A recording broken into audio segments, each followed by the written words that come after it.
하나님 말씀은 요한복음 12장 12절에서 33절입니다. 12절부터 봉독하겠습니다. 다음날 명절을 지키러 온 많은 무리가 예수께서 예루살렘으로 오신다는 말을 듣고 종려나무 가지를 들고 그분을 맞으러 나가 외치기를 호산나 복되시다 주님의 이름으로 오시는 분 곧 이스라엘의 왕이시여 라고 하였다. 예수께서 어린 나귀를 보시고 그 위에 앉으셨으니 이는 기록되기를 시온에 따라 두려워하지 마라 보아라 내 왕께서 나귀 새끼를 타고 오신다 함과 같았다.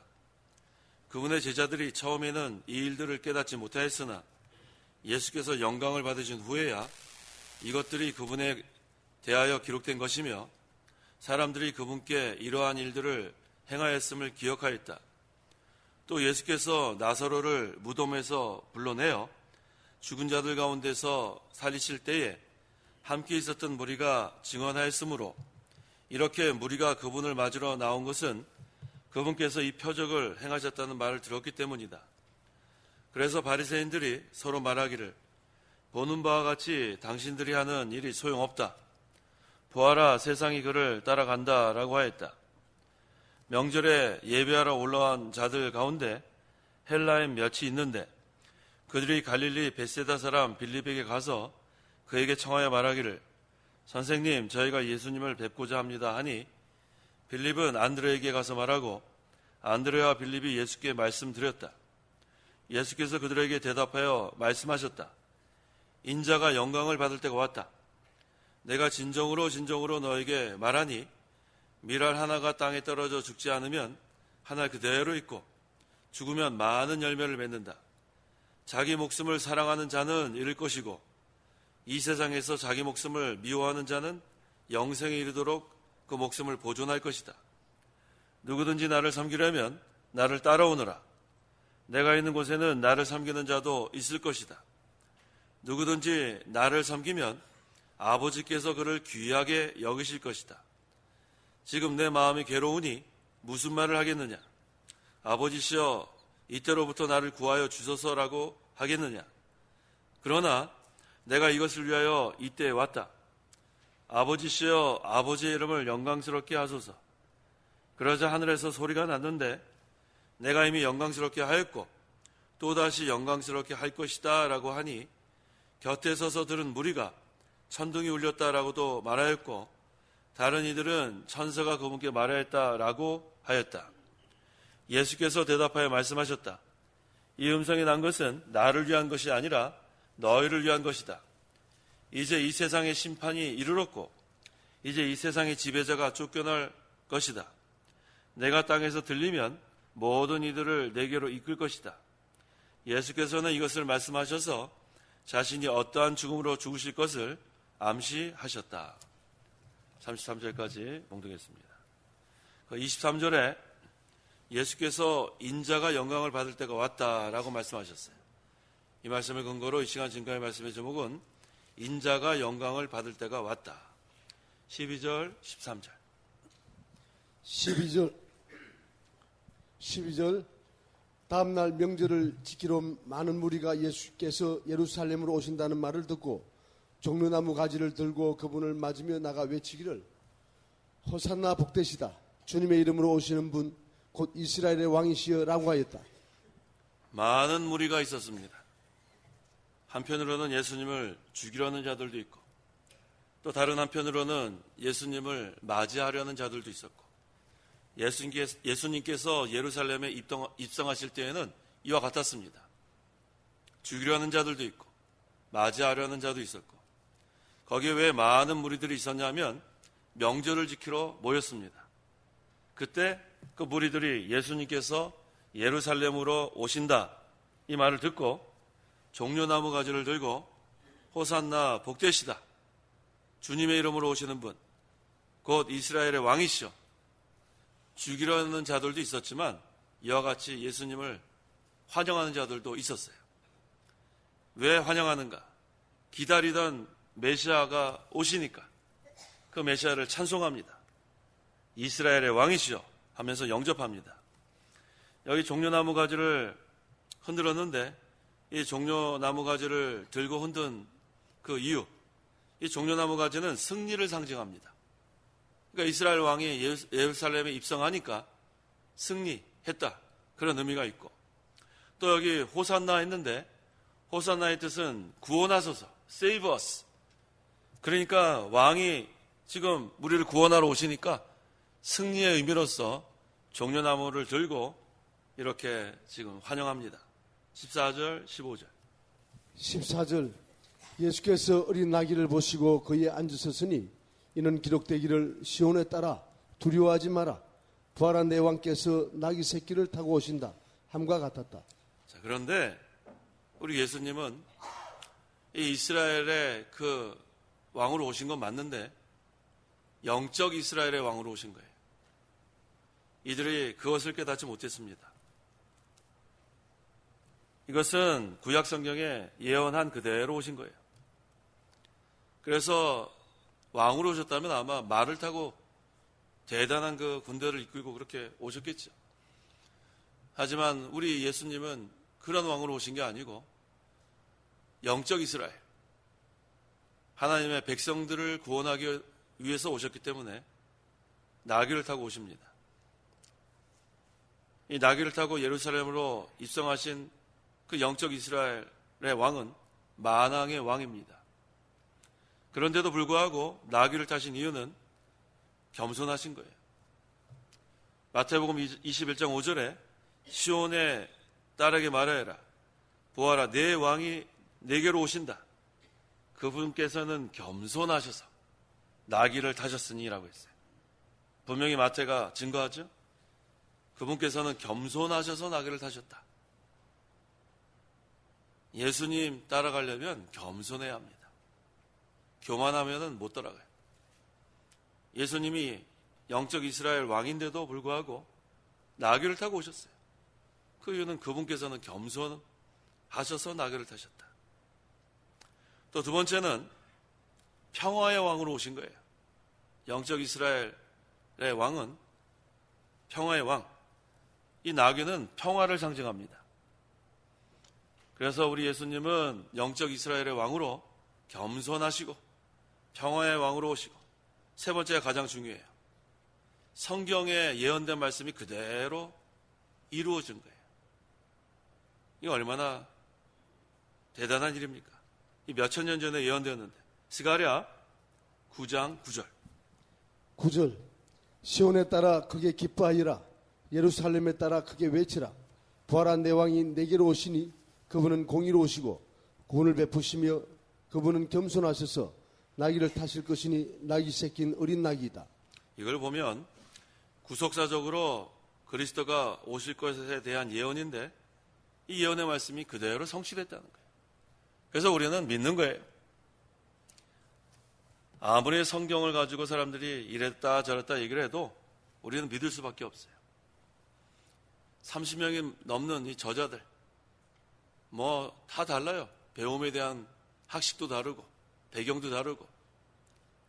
그런데 이 30명이 넘는 저자가 한결같이 구속에 대해서 증거했다는 거예요.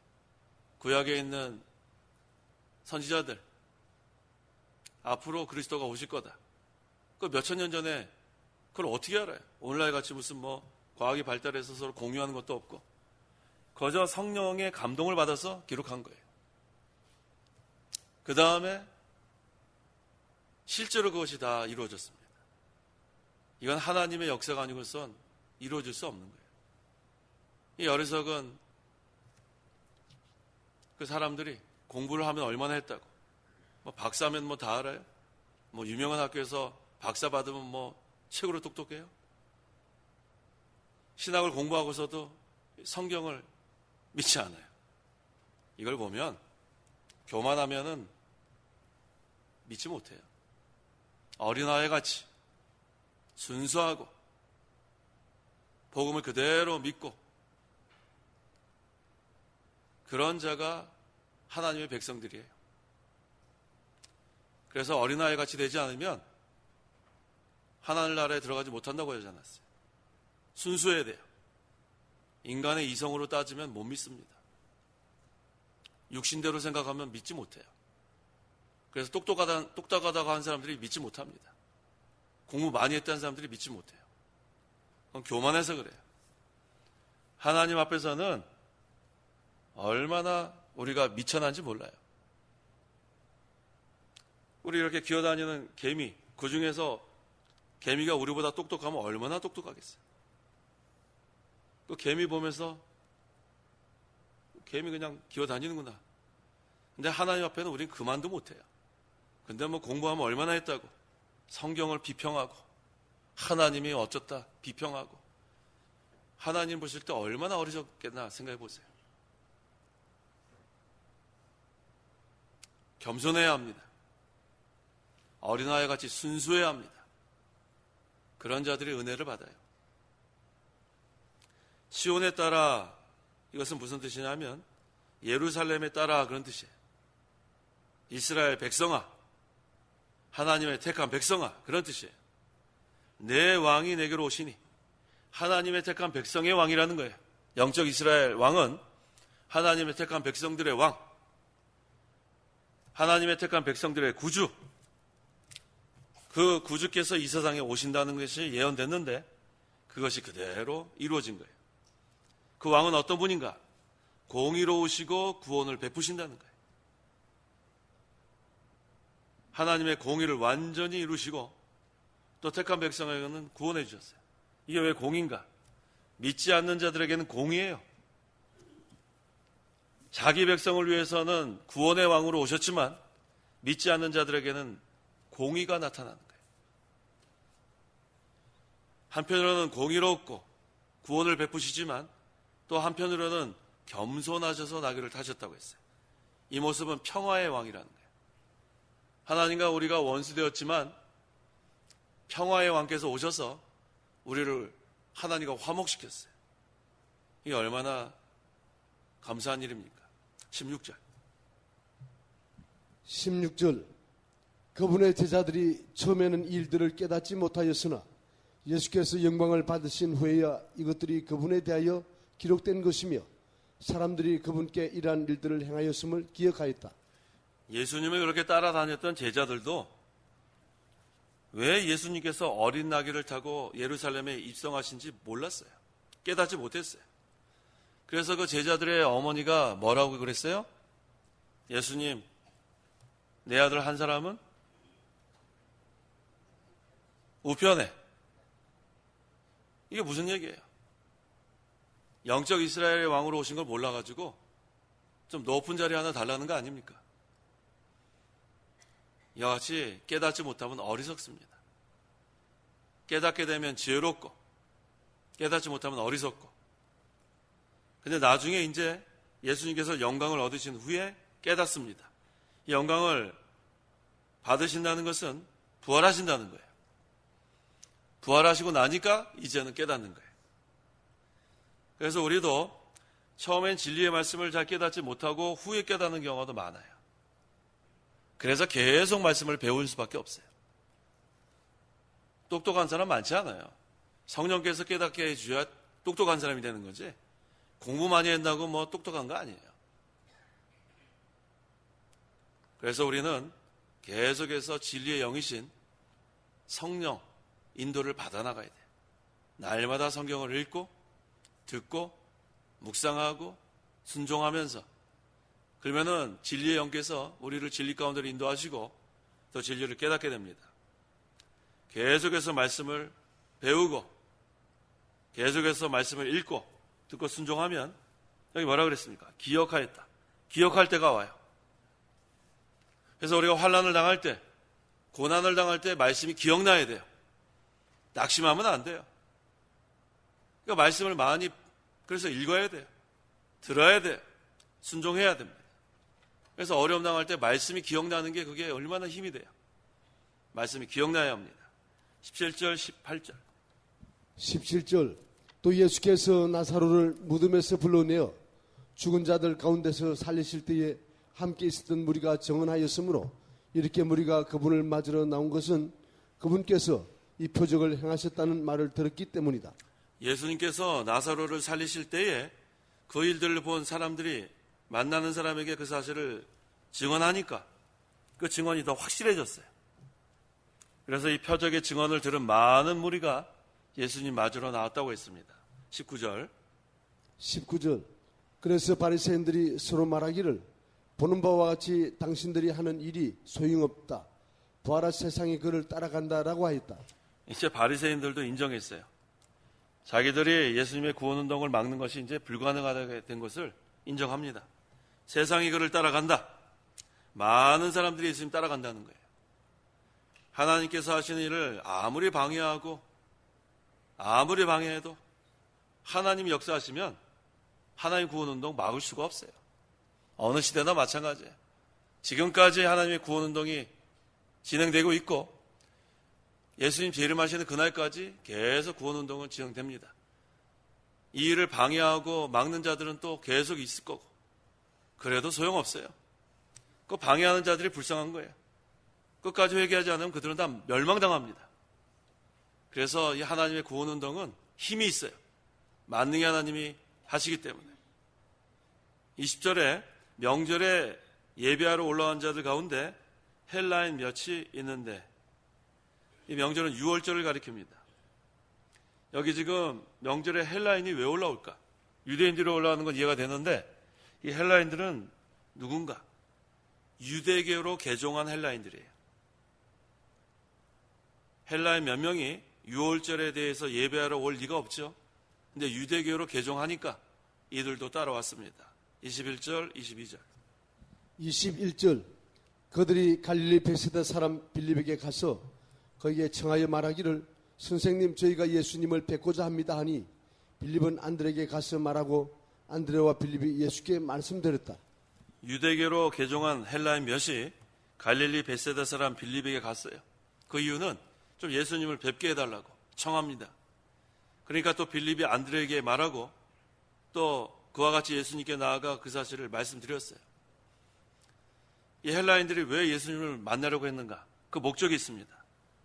지금 예루살렘에 와보니까 이 유대교 지도자들이 지금 예수님을 죽이려는 그 험악한 분위기를 감지했어요.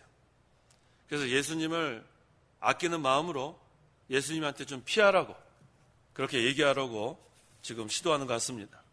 그 증거가 그 다음에 나옵니다. 예수님께서 그들을 만나주지 않은 것, 또 다음 절에 예수님의 답변에 잘 나와 있어요. 23절. 23절. 예수께서 그들에게 대답하여 말씀하셨다. 인자가 영광을 받을 때가 왔다. 인자가 영광을 받을 때가 왔다. 예수님은 피하지 않습니다. 예수님께서 십자가 지시러 오셨는데 그걸 피하지 않아요. 하나님이 때가 되면 예수님은 순종하러 오신 거예요. 그런데 인자가 영광을 받을 때가 왔다는 거예요. 그 요한복음 7장의 30절에 그들이 예수님을 잡으려고 하였으나 아무도 그분께 손을 대지는 않았으니 이는 아직 그분의 때가 되지 않았기 때문이다. 때가 되지 않았기 때문이다. 하나님께서 정하신 때가 되지 않으면 잡으려고 해도 못 잡아요. 그런데 지금 23절에는 인자가 영광을 받을 때가 왔다. 하나님 정하신 때가 되면 이루어지는 거예요. 여러 번 있었어요. 예수님 잡으려고 할 때. 또 있죠? 요한복음 8장 20절 보세요. 우리 첫날 증거했잖아요. 예수께서 20절. 예수께서 이 말씀들을 명절에서 가르치실 때에 흥금함 곁에서 하셨으나 아무도 그분을 잡지 않았으니 이는 그분의 때가 아직 오지 않았기 때문이다. 뭐가 아직 오지 않았어요? 그분의 때가 아직 오지 않았다. 하나님이 정하신 때가 되지 않으면 안 이루어집니다. 그러니까 조급해하지 말라는 거 제가 여러 번 말씀드리는 게 안달을 낼 거 없어요. 하나님 정하신 때가 돼야 되는 거예요. 하나님 왜 이렇게 빨리 안 됩니까? 조급해하지 마세요. 그리고 동남아 사람들이 우리나라 와서 일하는 사람들 꽤 많죠? 그 사람들이 오면은 제일 먼저 배우는 말이 뭐예요? 빨리빨리. 빨리빨리. 그 다음에 우리 부모님들이 아이들 학교 가기 전에 밥 먹을 때 뭐라 그래요? 밥을? 빨리 먹어라. 뭐가 그렇게 급한지 밥도 빨리 먹어라. 일도 빨리빨리. 이게 너무 이렇게 조급해하지 마세요. 근데 이제 이게 나이가 점점 들면 좀 바뀐다 그래요. 젊었을 때는 뭐 후다닥 밥 빨리 먹던 사람들도 연세가 점점 들면 어떻게 돼요? 천천히 드세요. 뭐 물론 소화도 잘 안 돼서 그런 이유도 있겠지만 이게 좀 시간이 지나가야 돼요. 빨리빨리. 그래서 우리 신앙생활 하는 사람들도 좀 연륜이 좀 생기는 분들은 하나님 때가 되지 않았구나. 좀 여유 있게 그렇게 하는 분들이 많아요. 근데 이거 뭐 대부분은 빨리빨리. 기도하면 하나님 그 다음날 이루어져야 돼요. 안 이루어지면 아이고 하나님 나 사랑하지 않는구나. 자기가 북치고 장구치고 다 해요. 우리에게는 그런 신앙생활이 아니에요. 잠잠히 기다리는 거예요. 기도하면서 하나님의 정하신 때를 기다립니다. 그런데 하나님은 잘 되게 해줄 것을 믿고 기도해야 되는 거예요. 결과는 항상 잘 됩니다. 마침내 너에게 복을 주려고 한다 그랬죠. 잘 되게 해준다고. 신명기 몇 장이죠? 우리를 시험하고 낮추시고 8장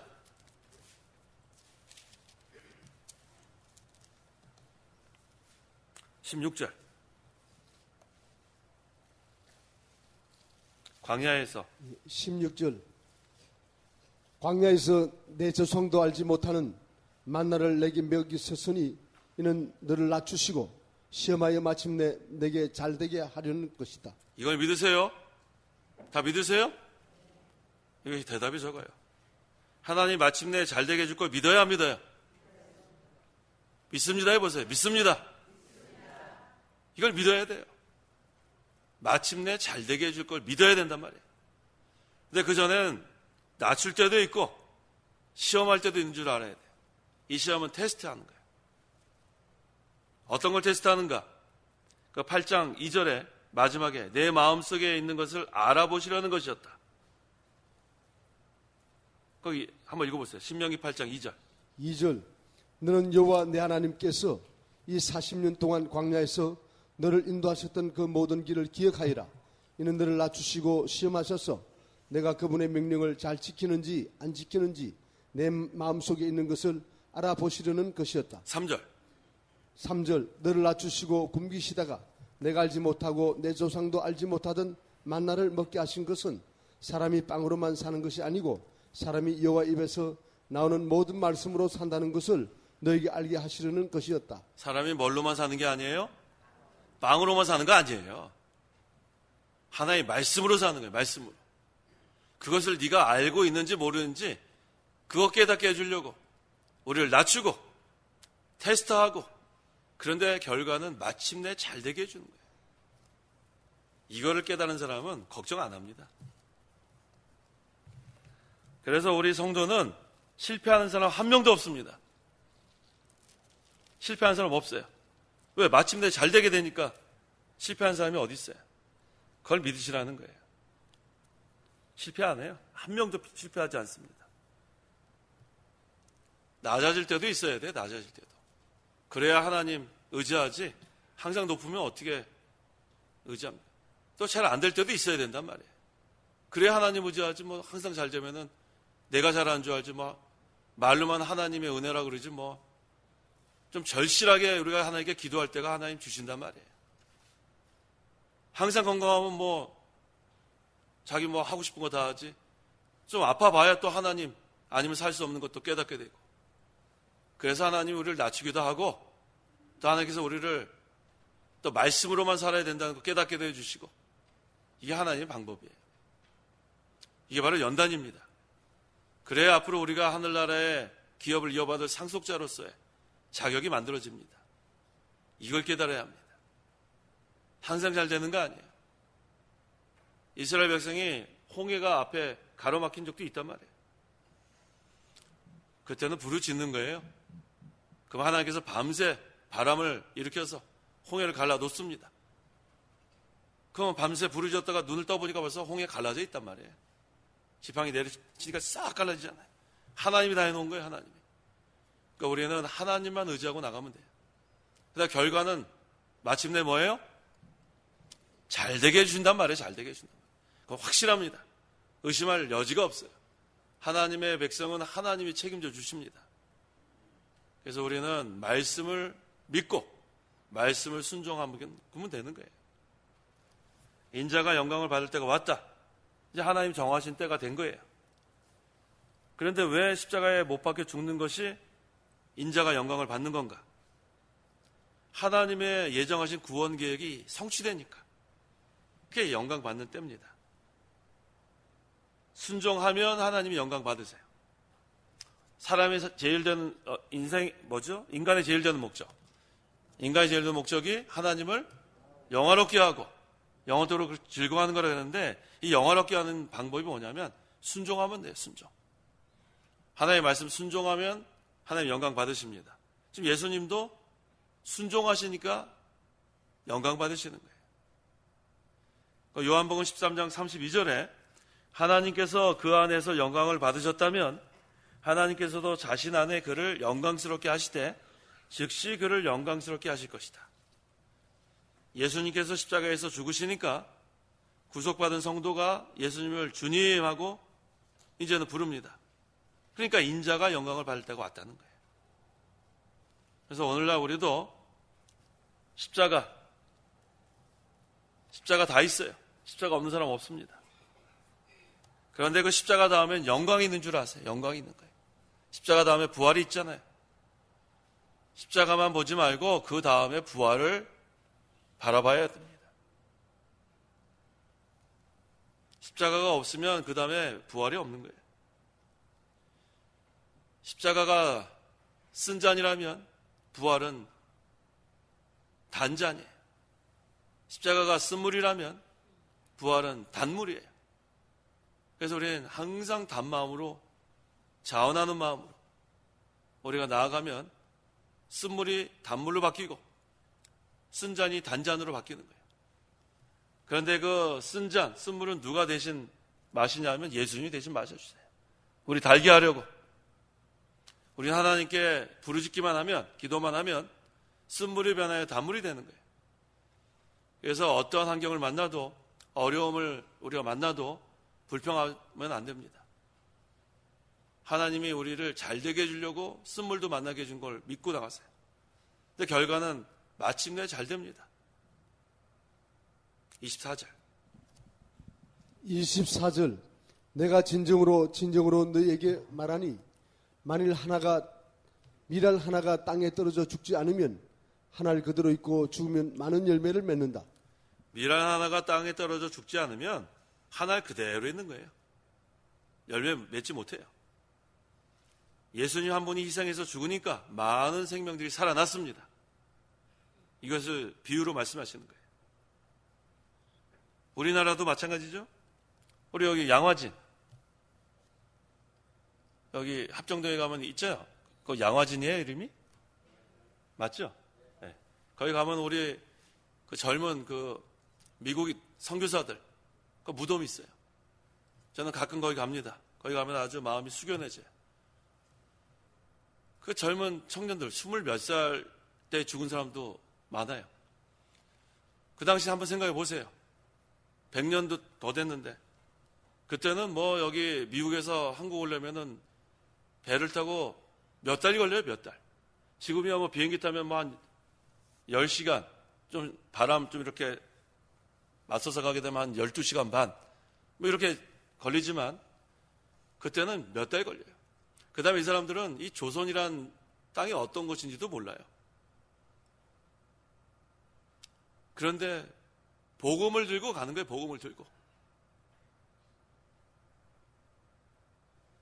그래서 이 밀알이 떨어져서 이렇게 많은 기독교인이 생기지 않았어요.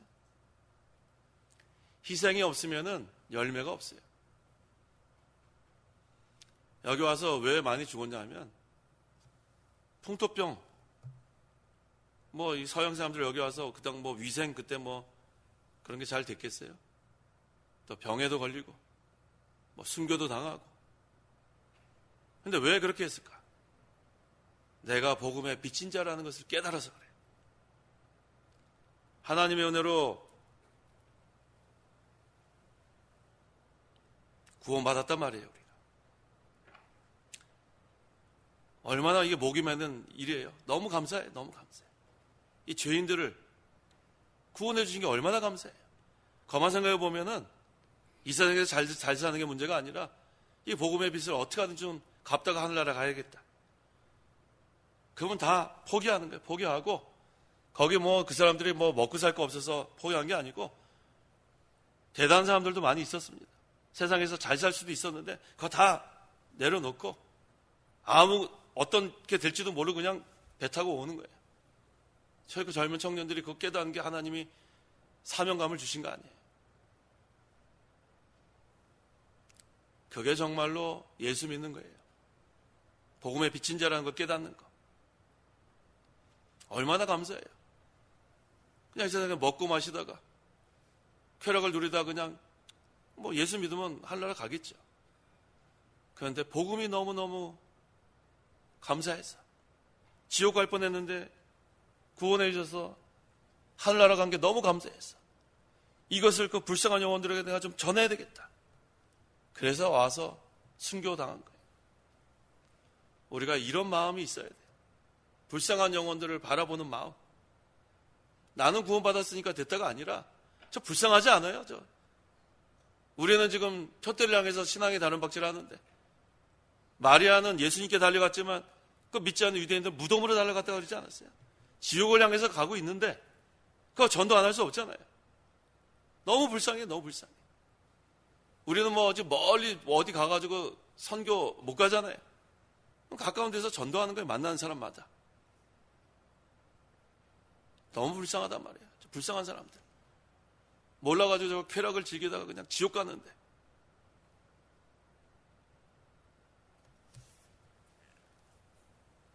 (25절에) 자기 목숨을 사랑하는 자는 잃을 것이고 이 세상에서 자기 목숨을 미워하는 자는 영생에 이르도록 그 목숨을 보존할 것이다. 육신의 생명 사랑하는 자는 영적 생명을 잃게 됩니다.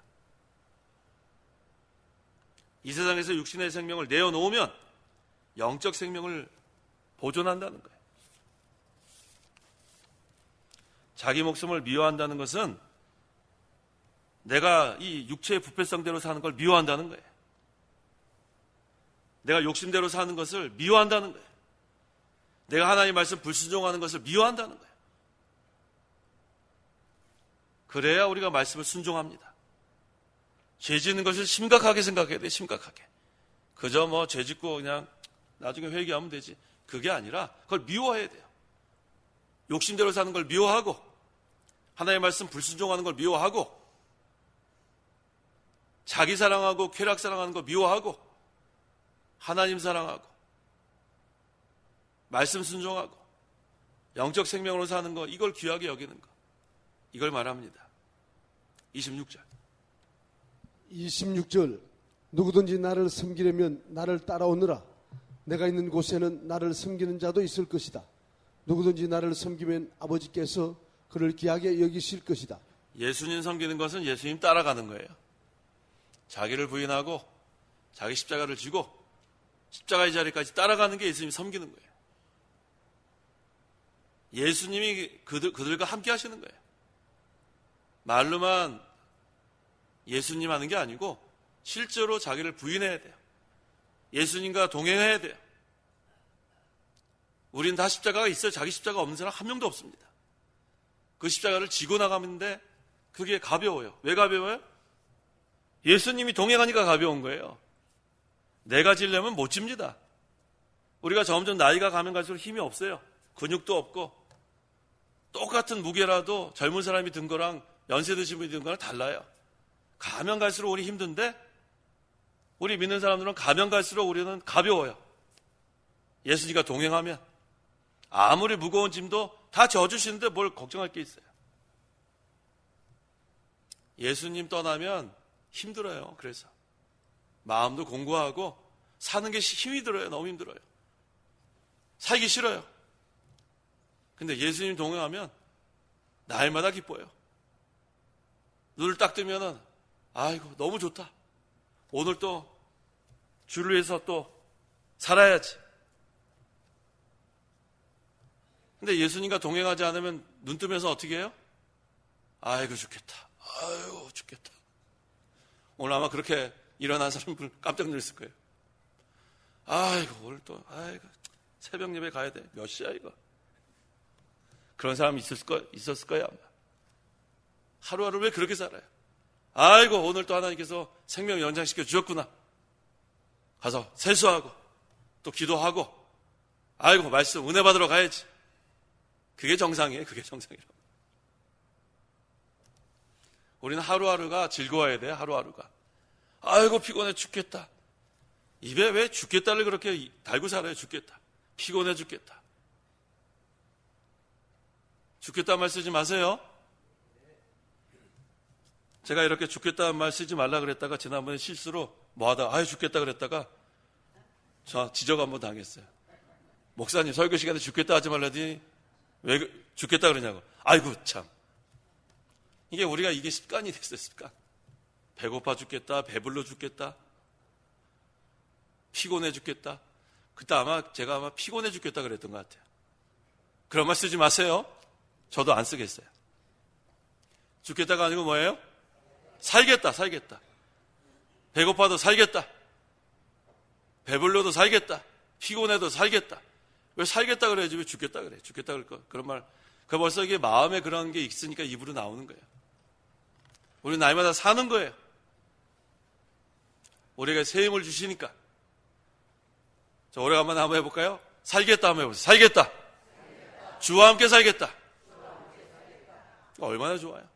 주님과 동행하는 생활. 주 안에 있는 나에게 뭐가 없어요? 딴 근심 없단 말이에요. 딴 근심 없어요. 주님과 동행하면 주 안에 살면 무슨 근심이 있어요? 나이마다 사는 생활. 27절. 27절. 지금 내 마음이 괴로우니 무슨 말을 하겠느냐? 아버지시여 이때로부터 나를 구하여 주소서라고 하겠느냐? 그러나 내가 이것을 위하여 이때에 왔다. 예수님께서 십자가를 앞에 놓고 마음이 왜 괴로울까? 이게 말이 안 되잖아요. 예수님은 하나님의 택한 백성, 죄를 짊어지고 고난 받으셔야 되는데 그 고난이 말로 할 수 없는 고통이 있기 때문에 그런 거예요. 예수님은 하나님이지만 또 인간으로 오신 거예요. 그 고난을 승리적으로 통과하느냐? 거기에 대한 괴로움이지 지기 싫어서 그런 거 아니에요. 승리적으로 통과해야 된다. 하나님의 뜻을 온전히 순종해야 된다. 그거에 대한 괴로움이에요. 우리도 이와 같은 괴로움은 좋은 거예요. 하나님 뜻대로 하는 근심. 어떻게 더 하나님 말씀대로 살아야 되는데 이렇게 못하고 있는가? 날마다 승리해야 되는데 왜 이렇게 내가 지고 있는가? 내가 날마다 기뻐해야 되는데 왜 이렇게 지금 슬퍼하는가? 내가 힘을 내야 되는데 왜 이렇게 낙심하고 있는가? 이러한 근심. 이게 바로 하나님 뜻대로 하는 근심이에요. 말씀대로 살려고 하는가? 승리하려는가? 시험을 통과하려는가? 이러한 괴로움을 말하는 거예요. 아버지시여 이때로부터 나를 구하여 주소서. 이것은 잘 감당하게 해달라는 거예요. 승리적으로 언제나 순종할 수 있도록 그런 뜻입니다. 28절. 28절. 아버지시여 아버지의 이름을 영광스럽게 하소서. 그러자 하늘에서 소리가 났는데 내가 이미 영광스럽게 하였고 또다시 영광스럽게 할 것이다 라고 하니 예수님을 통해서 아버지의 이름이 영화롭게 되기를 간절히 소원하는 거예요. 근데 이때 하늘에서 소리가 났어요. 내가 이미 영광스럽게 하였고 또다시 영광스럽게 할 것이다. 예수님께서 지금까지도 아버지의 뜻을 순종했기 때문에 하나님은 이미 영광스럽게 됐어요. 십자가에서 죽으심으로 완전히 순종해서 구속을 완성하니까 또다시 영광스럽게 할 거다. 그런 뜻이에요. 29절, 30절. 29절. 곁에 서서 들은 무리가 천둥이 울렸다라고 말하였고 다른 이들은 천사가 그분께 말하였다라고 하였다. 예수께서 대답하여 말씀하셨다. 이 음성이 난 것은 나를 위한 것이 아니라 너희를 위한 것이다. 하늘에서 소리가 났는데 예수님께서는 알아들으셨는데 곁에 있는 무리들은 알아듣지 못했어요. 그래서 뭐가 울렸다고요? 천둥이 울렸다. 또 다른 사람들은 뭐라 그랬어요? 천사가 말했다. 그런데 이 하늘에서 음성이 난 것은 예수님을 위한 것이 아니고 곁에 있는 사람들을 위해서 난 거예요. 그런데 그 소리를 알아듣지 못했습니다. 31절. 31절. 이제 이 세상의 심판이 이르렀고 이제 이 세상의 지배자가 쫓겨날 것이다. 예수님께서 십자가에서 죽는 것은 죄악 세상의 심판을 시작한 거예요. 이 세상의 지배자, 즉 마귀의 권세를 깨트리는 것. 그래서 예수님이 십자가에서 죽으시고 부활하신다면 마귀를 짓밟았잖아요. 승리하셨단 말이에요. 그 시작을 여기서 말하는 거예요. 32절에서 33절. 32절. 내가 땅에서 들리면 모든 이들을 내게로 이끌 것이다. 예수께서는 이것을 말씀하셔서 자신이 어떠한 죽음으로 죽으실 것을 암시하셨다. 땅에서 들린다는 것은 예수님께서 십자가에 못 박히실 것을 여기서 가리킵니다. 여기서 모든 이들이라 그랬죠? 모든 이들은 온 인류를 얘기하는 게 아니고 하나님의 택한 백성. 그런데 왜 모든 이들이라 그랬는가? 차별이 없다는 거예요. 차별이 없다. 유대인이나 헬라인이나 남자나 여자나 배운 사람이나 배우지 못한 사람이나 노인이나 젊은 사람이나 차별이 없다는 거예요. 누구든지 모든 사람들 예수를 믿기만 하면 구원받는다는 거예요. 그런 의미의 모든 이들입니다. 하나님 택한 백성은 차별이 없어요. 예수님의 승리적 통과, 온전한 순종, 이것으로 하나님께서 영광 받으신 거예요. 또 인자도 영광을 받게 되었습니다. 기도하시기 바랍니다. 기도하겠습니다. 하나님 아버지 감사합니다. 인자가 영광을 받을 때가 왔다고 했는데 모든 것이 하나님이 정하신 때가 돼야 이루어진 걸 믿습니다. 우리가 신앙생활을 할 때 조급해하지 말고 낙심하지 말고 하나님 우리를 낮추고 시험하사 마침내 잘되게 해줄 것을 믿고 그저 우리는 하나님의 말씀을 순종해 나가는 것 계속해 나갈 수 있도록 도와주시옵소서. 이것이 믿음인데 우리가 믿음이 약해지지 아니하고 세월이 가면 갈수록 예수님과 동행하면서 더욱더 견고한 믿음이 될 수 있도록 하나님 역사하여 주시옵소서. 예수님의 이름으로 기도하옵나이다. 아멘.